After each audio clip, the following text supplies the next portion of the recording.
All right, what's good, y'all? Welcome back to Appreciate Greatness. Very weird stuff going on. Obviously, you see, I'm in a different spot. I was involved in a car wreck not long ago. I also have been sick, so I'm here, in a different area, in a different space, making this video. But honestly, don't need to hear all about my life. So we're gonna hop into what y'all came here for, and that is grading NBA teams drafts and giving a recap on it. This house is hot, unbelievably hot. I don't know if we have AC here. Hot. I don't think we have AC here. Hot. So I probably look like I'm sweating. It's because I am. Now, I wanted to be able to talk two-way contracts as well and discuss some of the guys that I really like who are on two ways who can possibly become guys for NBA teams. However, I couldn't find any or many, if any at all, at times. So we're just going to talk strictly about the drafts that these teams had. And we're going to start with the Atlanta Hawks. And I'm going to give them a grade as well. Okay. Atlanta Hawks, I gave an A. They traded 13 to the Pels for number 23 and an unprotected first. They traded 22 in the Porzingis trade. And then at 23, they take Asa Newell, keep the Georgia kid in state. He's kind of that John Collins archetype of player and probably a much better rim protector and has a chance to become a center for this Hawks team. Also, I do want to clarify, if I'm looking at my phone at any point, this is the first day of free agency, so that it's my job. I gotta know. I also wrote down their two ways, but I'm not gonna do this for every team. But I do like Eli Njai. He's just a very energetic big. Lamont Butler led his San Diego State team to the Final Four, all the way. They played UConn, and it was fun. He hit that buzzer beater. And then Daquan Plowden, they're returning a two-way from what it seems. The Brooklyn Nets, this was a very polarizing draft. They went 8, Jaeger Damon, 19, Nolan Trayor, 22, Drake Powell, 26, Ben Saraff, 27, Danny Wolf. For me, there's two guys I really like here, Nolan Trayor and Drake Powell. Nolan Trayor I had 9th on my board. Drake Powell I had 20th. So I was obviously pretty high on both these guys. However, Jaeger Demon I was negative 29 on. So they drafted him 8. I had him number 37 on my board. Ben Saraff I had 36. Danny Wolf I had about 27. He was 30 for me. So I like the Danny Wolf pick a lot. I like the Nolan Trayor pick a lot. They just traded for Michael Porter Jr., so they're definitely going to need facilitators with Cam Thomas and Michael Porter Jr. just throwing the ball up. Danny Wolf having some spacing. Drake Powell's a great catch and shoot 3-point shooter. And Ben Saraff's another pure passing point guard. So you have 3 basically pure passing point guards. Jaeger Demon, who's probably going to have to play wing because he can't play point guard. And Nolan Trayor, who out of this group has the best chance at becoming a point guard in the NBA and a good point guard in the NBA. He's got great feel. He's an awesome passer. And he's the second best passer outside of Jaeger Demon. And he has really good feel for getting to the mid-range. And that's what I really love about Nolan Trayor. Is just the way he can get to the mid-range and affect the game like that as well as pass. They also got Grant Nelson on two-way, which is awesome. I love Grant Nelson. He's a really fun hyper forward who can handle the ball a little bit. Can also play a small ball 5. But the Nets got a C for me. The Boston Celtics, they get a B. I don't love the Hugo Gonzalez pick. I think he's got a long way to go. I don't think he was even near worth a first-round pick. Probably would have taken him somewhere in the middle. If you swap him and Amari Williams for me, it makes more sense. Amari Williams at 46 is a huge steal. I love Amari Williams. He's a insanely freak athletic center who has some defensive upside, but is just so awesome offensively. Really passes it. Is very skilled. Can handle the ball. With the best of them, especially for a 7-footer. And then you grab Max Shulga, who's a good shooter. I'm assuming both Amari and Max will be two-ways. I hope Amari can get a full deal. That would be nice. I also am not sure how to sit. I look very goofy. I don't have like a chair to lean on.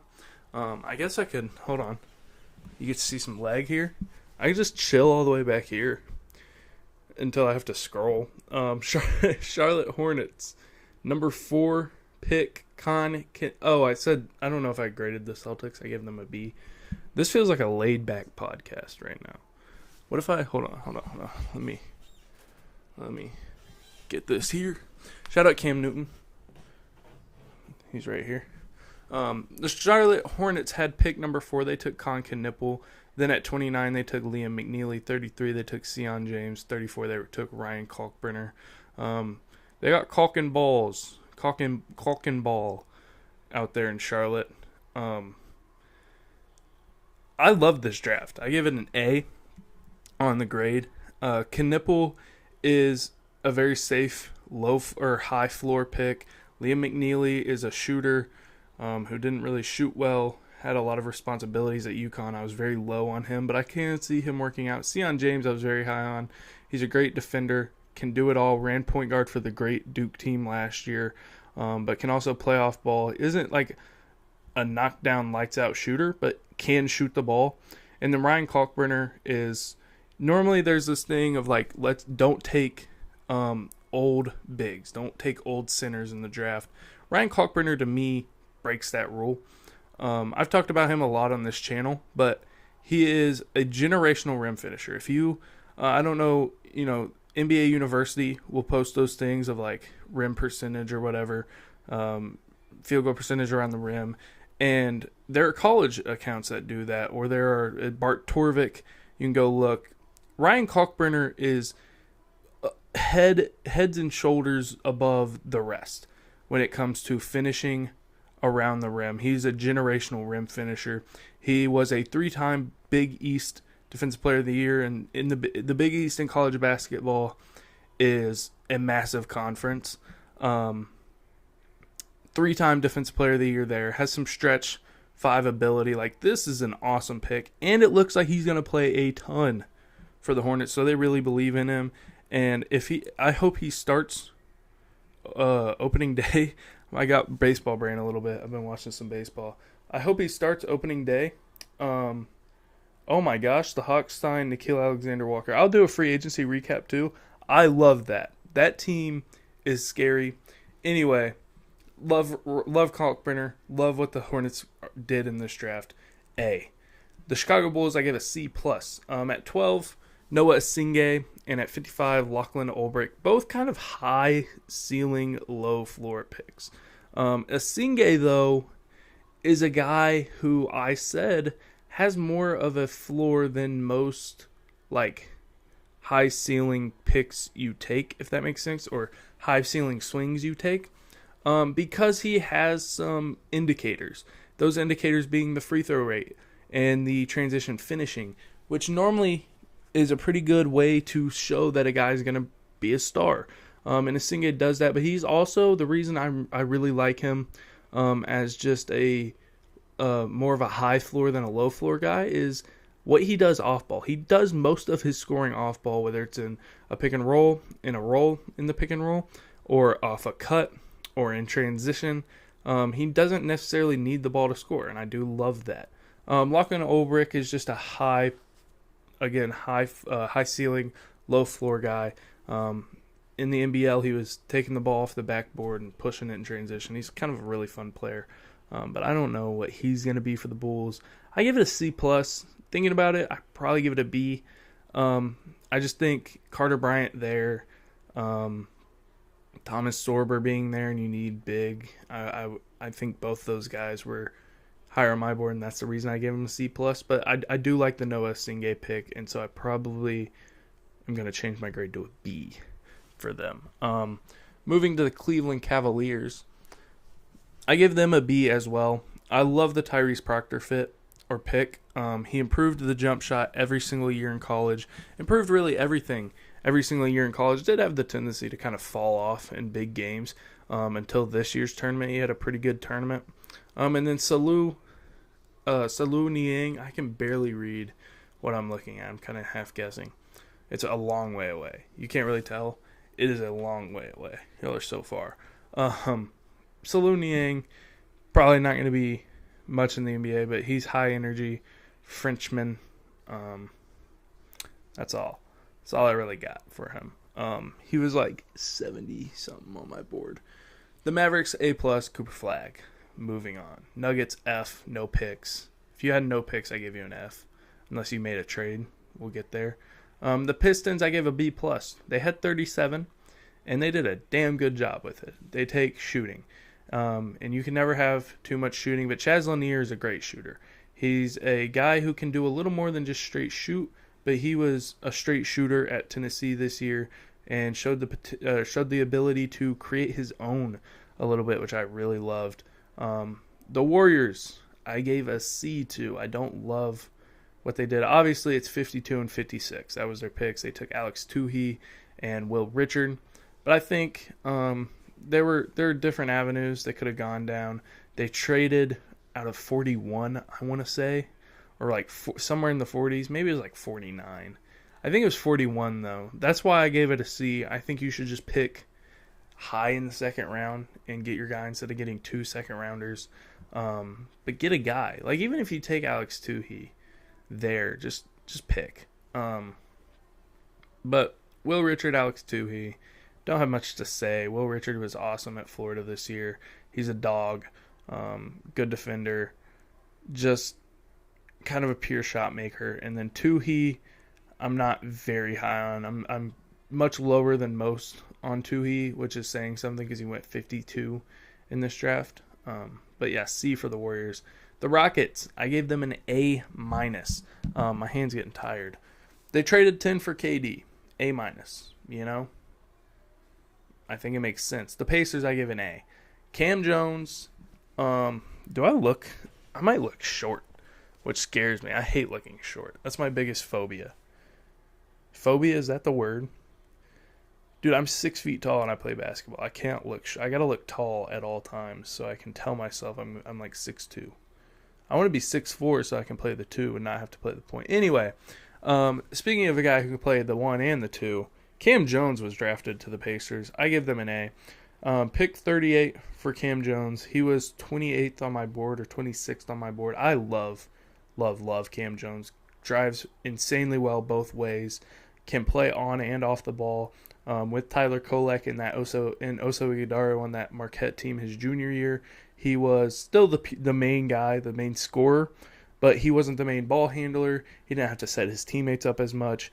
And then coming into this year, that was like, okay, we're going to get to see him on ball more. And he excelled. He was awesome. 6 assists per game. Unbelievable. Talon Peter, a guy most didn't have on their board. I had him like 80th. And I went back and watched film.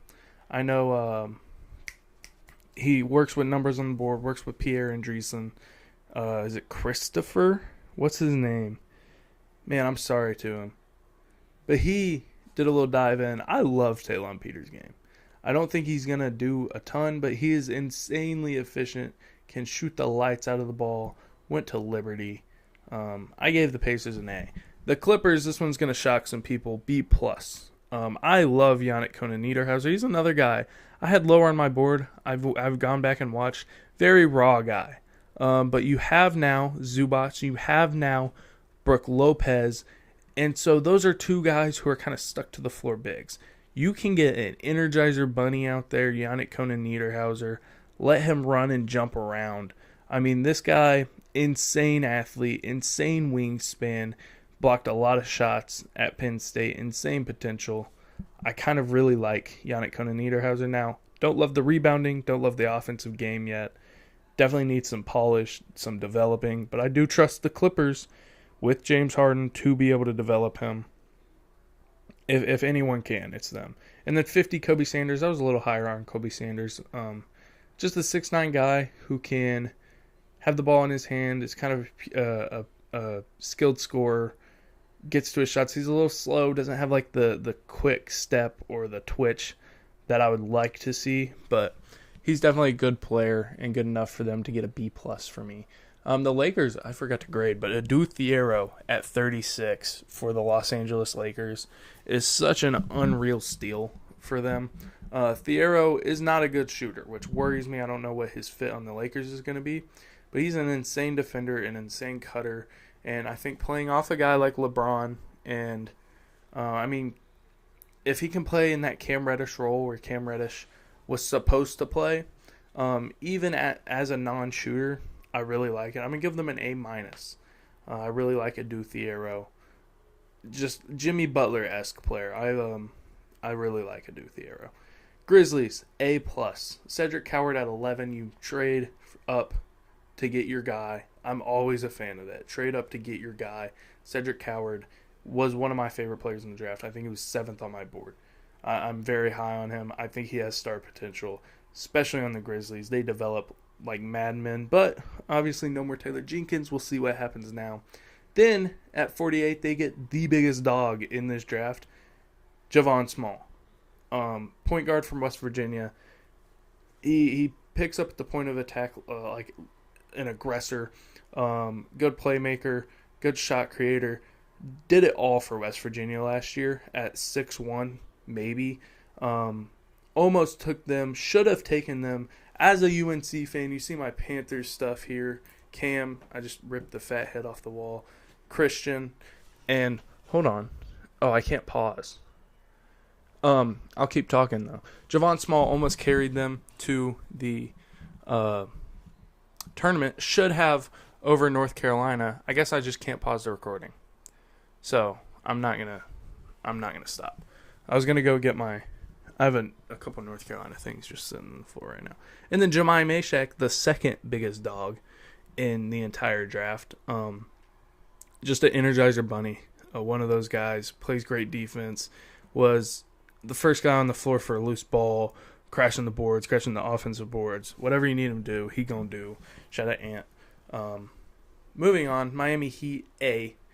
Getting Casp at 20 just feels like a big steal, especially when you have a bench unit that needs some playmaking and needs a guy who can run the helm.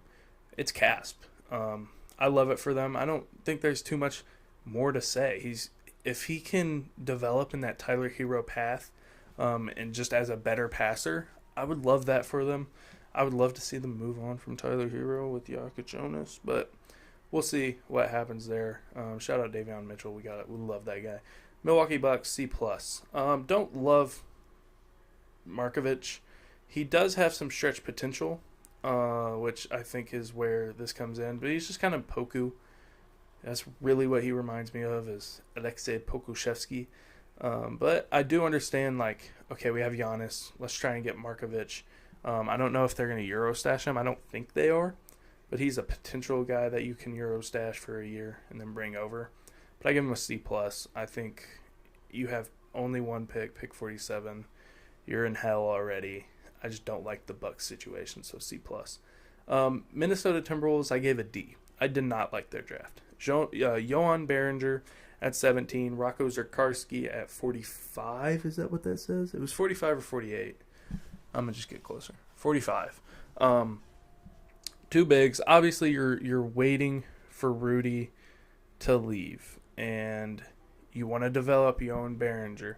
The problem is you have the coach that doesn't like to develop players the most. Josh Mino and Leonard Miller have been sitting on your bench for 2 years, never really even touched, and both guys have shown flashes and potential.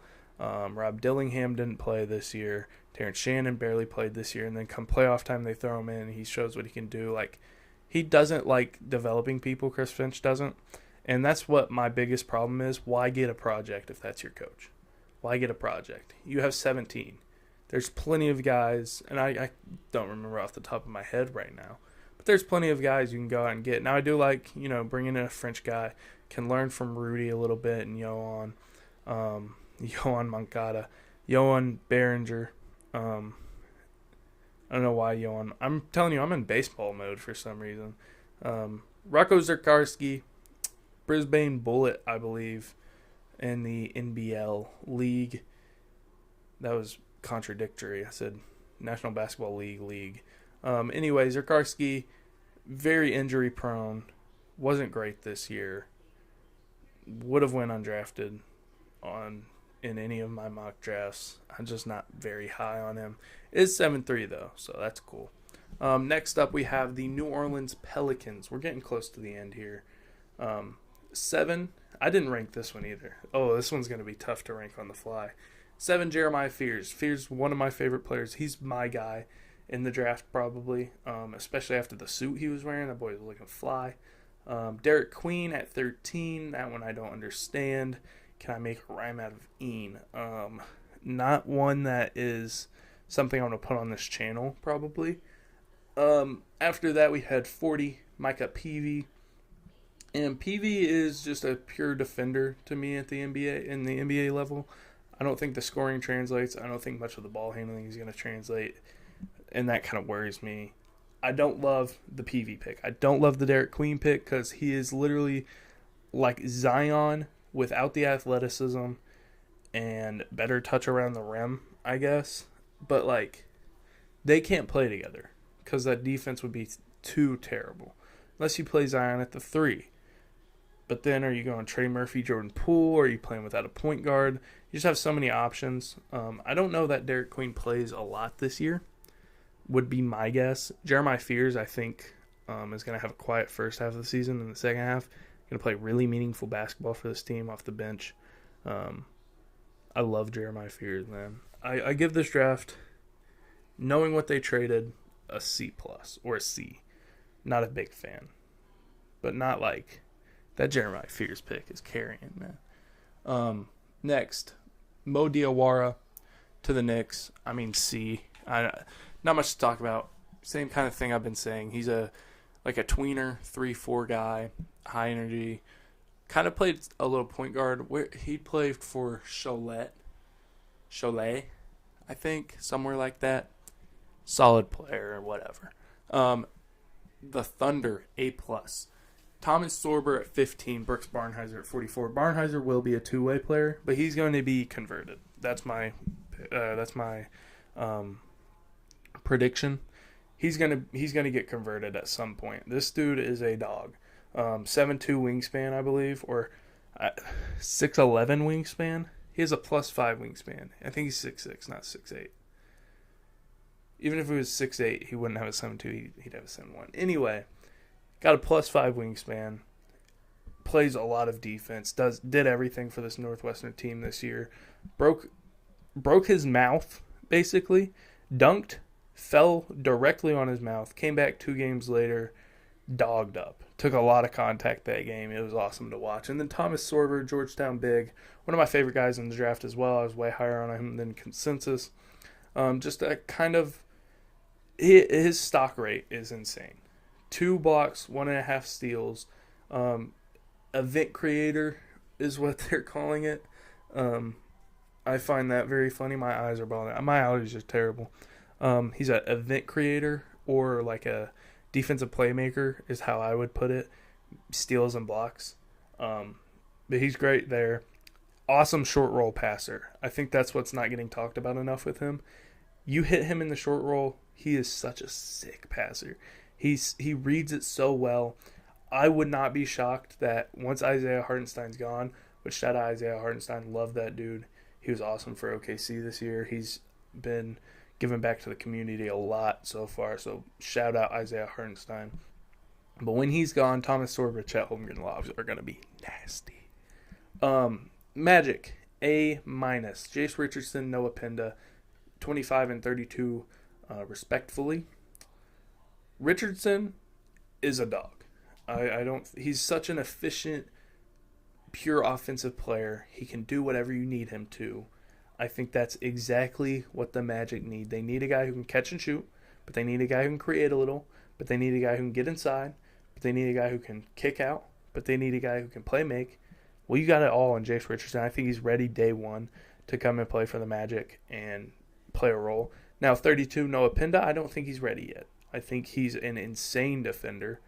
And and I think he'll stick around the league because of that, because of how good of a defender he is. He's just got a lot of work offensively to go.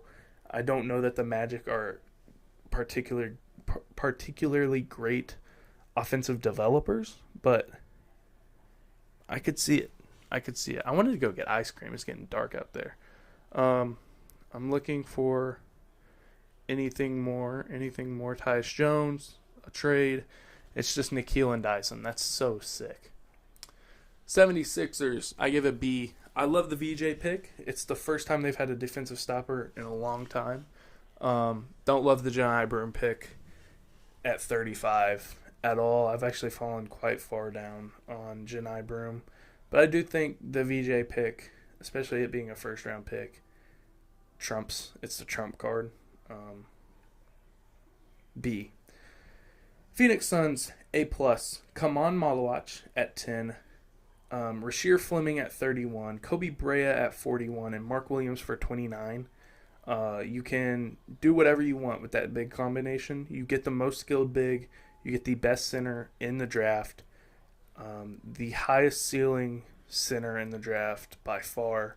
Like, this dude could be insane in 4, 5, 6 years.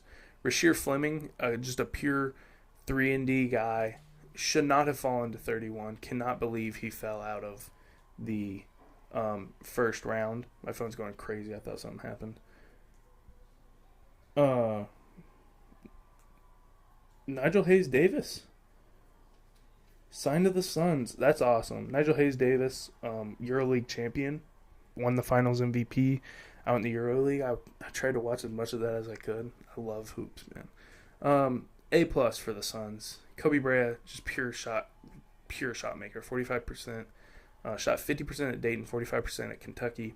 The Trailblazers, B-. Hanson Yang is such an interesting pick, and I'm all for going and getting your guy. I'm all for it.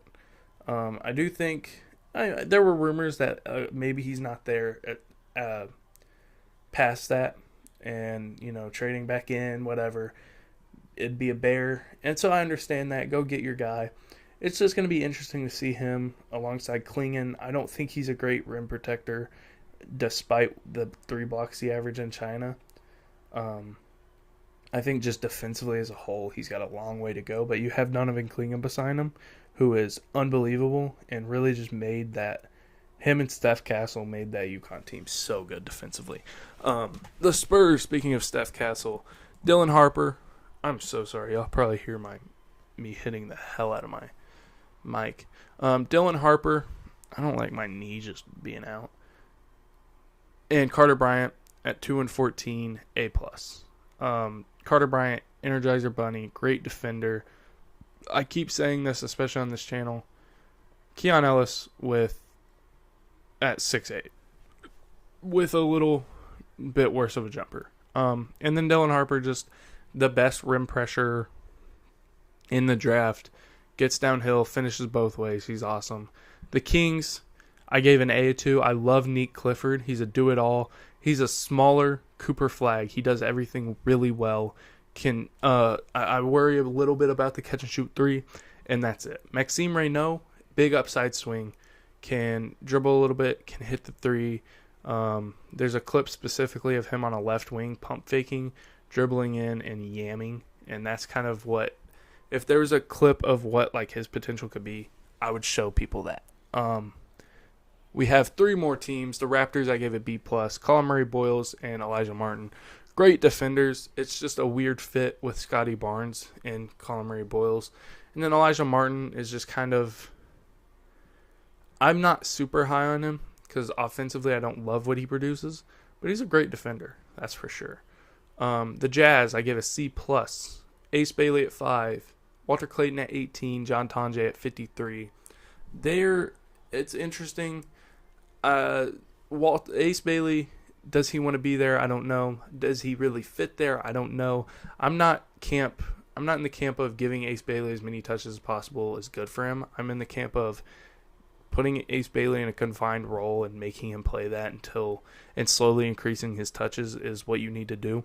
However, he could come out and just be the second coming of Jesus and it wouldn't shock me too much, but I don't think that's going to happen. I think it's going to take him a while to develop. Walter Clayton is kind of what saves this draft class to me. John Tonje's good, don't get me wrong. I'm not like high on him, I'm not low on him. He's at 53, sure. Walter Clayton, though, is such a professional shooter, professional shot maker, and Jamal Murray-esque player. I think he's going to be really good. Definitely going to be a good role player. Maybe off the bench, maybe at the 2, whatever it might be. I think he's solid, but C+ for that draft. And then I think my personal favorite pick was Trey Johnson to the Wizards, because now I can watch Bub Carrington. Trey Johnson I also fell in love with. He was 3rd on my big board. Bub Carrington was 4th on my big board. Trey Johnson, Bilal Coulibaly, just all the draft crushes I've had are all on one team, so I love the Wizards. Now, I gave him an A. I didn't give him an A+ because I don't love Will Riley. But I do see it. I see why people fall in love with him. I worry about 0.3 steals, 0.3 blocks, low block rate, low steal rate. Isn't like a refined defender, isn't a refined offensive player, but he has some counters that are like, okay, great spin move. And then Jameer Watkins, just an awesome defender, like sick defender. Was hoping for some improvement offensively throughout his career. Got it a little bit, but it wasn't like efficient. It was just like, okay, we have no one else at Florida State. Okay, we have no one else. I got to do it. That was kind of what it was. But that's it for this video. 31 minutes, 30 seconds worth. I hope y'all enjoyed. It will be 32 minutes after the intro. Hope y'all enjoyed. If you did, please leave a like and subscribe. My video's been doing great lately. I'll probably post this tomorrow. Probably. Actually, I might post it tonight. But I love y'all. Thank you so much for watching. Again, if you enjoyed, please leave a like, subscribe, hit the bell, leave a comment. Please leave a comment. Tell me if you disagree with something. Be nice, but tell me. Let me know, and I'll discuss it with you. We can have some fun in the comments. All right. I love y'all. Thank you for watching. Peace.